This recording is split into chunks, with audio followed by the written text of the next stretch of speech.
Laura, this is really a case of love thy neighbor. The only thing the Rifes escaped with was the clothes on their backs, but now they can thank their neighbors for an outpouring of support.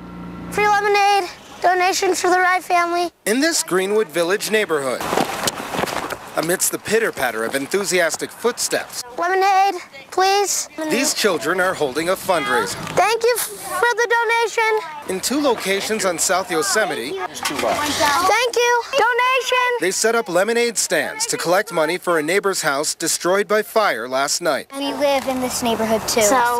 And we just thought we'd help out. This house belongs to the Rife family. I'm speechless. I tell you, we live in the best neighborhood in the world. The fire, which could be seen blocks away, created a neighborhood spectacle and became the talk of the community. What happened? Rick was working on the Corvette and it backfired and it exploded. Oh. The wind was blowing so hard. The fireman described it as like a blowtorch. What the fire didn't destroy, the water damage did. The house is a total loss, so we will have to rebuild. These children hope the Rifes stay as their neighbors. Even though our society is messed up, we still have some good kids around. And the Rifes are also thankful despite their house. All 4 family members escaped safely, even the dog and cat. The only thing I am asking for is prayer. Oh my God. Prayer, because we have everything else. Lemonade! Please make a donation. Please make a donation. The Rifes plan to rent a home in this neighborhood until they can rebuild. The neighbors who they're staying with say they can take as long as they need. How's that for lending a helping hand? Live in Greenwood Village, Colin Campbell, News 2. Great story. Thanks, Colin. You bet. And that's where News 2's Colin Campbell joins us live tonight. Colin, what can you tell us? Ernie, I'm standing on the corner of Yosemite and Akron, where if you'll look right behind me, you'll see that the fire is out, but the scene is still very active. The fire started shortly after 7 o'clock. A family of 4 lives in this house, and apparently the fire started as the father was working on his 1972 antique Corvette. Firefighters battled wind gusts, which hampered efforts to drive down the fire quickly. There was an added difficulty because of the 2-sided garage that acted almost like a chimney to increase the flame size. At least 25 firefighters showed up from 2 jurisdictions. Chief Bob Smith from Parker South Metro Fire Authority explains how that fire started. Working on it, thought he had everything taken care of, was backing it out of the garage, and it backfired. The backfire caused an engine compartment fire, which quickly extended to the house. There is extensive water damage to the house. There is no cost estimate for that damage. The good news, everyone got out safely and there were no injuries tonight.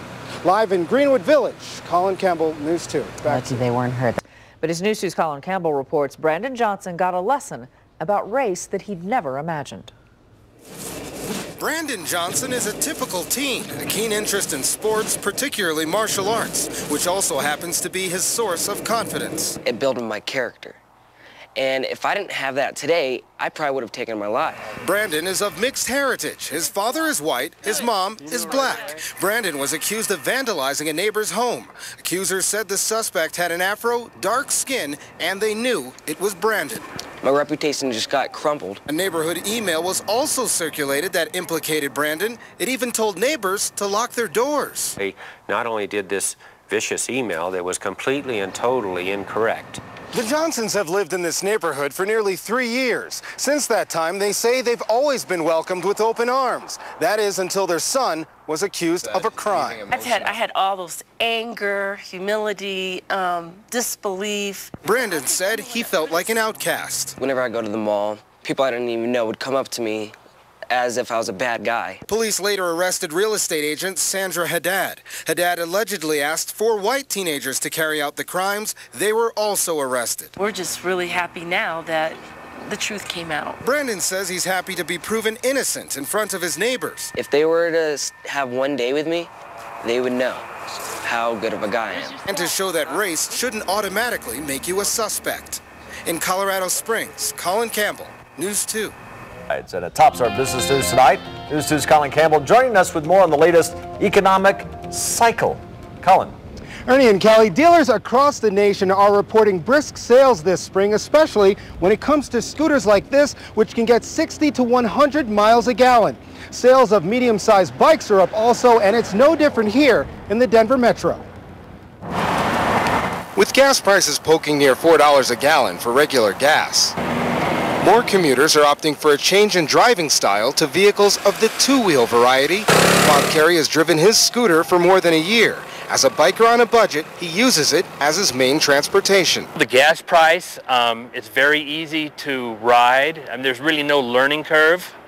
Very comfortable seat. Carey estimates he fills his gas tank once every couple weeks. Other riders say between riding a scooter or motorcycle and a car, there's no match, even on a big engine bike. Well, it's fast, it's big, and it's cheap on gas. A scooter like this could save you a few trips to the gas station. It costs about $6 to fill the tank and gets about 65 to 70 miles a gallon. How's that for fuel economy? The increased interest from the public and the media is proving to be a boon for auto retailers. The minute that they start talking about gas prices, it's interesting because our phones start to ring. So move over, motorcycles. Where crotch rockets and cruisers once dominated the showroom floor, scooters are now sharing half the space. We are up from January to May from last year, 32%. And then I looked at the numbers for last week, and we actually sold 20 scooters last week. Carey says he's been riding so long that to switch back to using his car more often would be another lifestyle change. So even a dip in gas prices won't be enough to kick Carey off his scooter. I'll ride this every day until it dies. Now remember, only some scooters are allowed on the highway, so make sure you check first before you buy one. Of course, scooter riders are worried about their safety as well, but they can take a motorcycle safety class, and very often the teacher will allow you to bring your scooter with you. Make sure you follow all the traffic rules and wear a helmet. If you're going to save a buck, you might as well be safe. Live in Denver, Colin, Campbell, News 2. Back to you guys. Colin, those are good looking. How fast can those things go?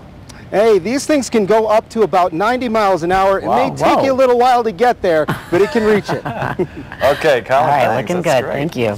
Player. News 2's Colin Campbell joins us live from Dick's Sporting Goods Park with more on all the excitement. Colin? Laura, the Rapids are putting quite a show on tonight. So far, there have been fireworks, lots of confetti, and skydivers. They pulled out all the stops here for opening day, but so many fans came here to see their favorite Galaxy star player, and I had to find out why so many fans think that David Beckham is out of this world. Yeah, it was a beautiful spring afternoon. And yeah, it's the opening day for the Colorado Rapids. It's opening night, and tonight your Rapids take on the Los Angeles Galaxy. But these ladies are here for... David Beckham! Why? Silly question. He's hot. The international soccer star made headlines when he signed on last year as the newest player of the LA Galaxy. Beckham! Now he's creating Rocky Mountain buzz in anticipation of his performance at Dick's Sporting Goods Park. We're really excited! We're excited, man. And I've been told it ain't all about the looks. He's a good soccer player, and he has the looks going for him. He's a good player, and I've looked up to him since I was little, so he's pretty much why I play soccer. Last year, many fans were disappointed when Beckham was a no-show on the pitch. He was out nursing an injured ankle. I was disappointed. He wasn't here. It sucked. This year, a sellout crowd is waiting to see just how much Beckham will bend it. The Rapids are going to do their best to contain him. It's going to be our job to control him the best that we can. Even though the Golden Boys fans can barely contain themselves.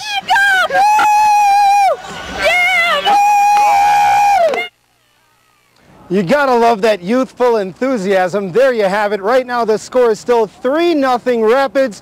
Obviously no score from David Beckham. Personally, I'd like it to stay that way. The next home game for the Rapids is on April 19th against San Jose. Live in Commerce City, Colin Campbell, News 2.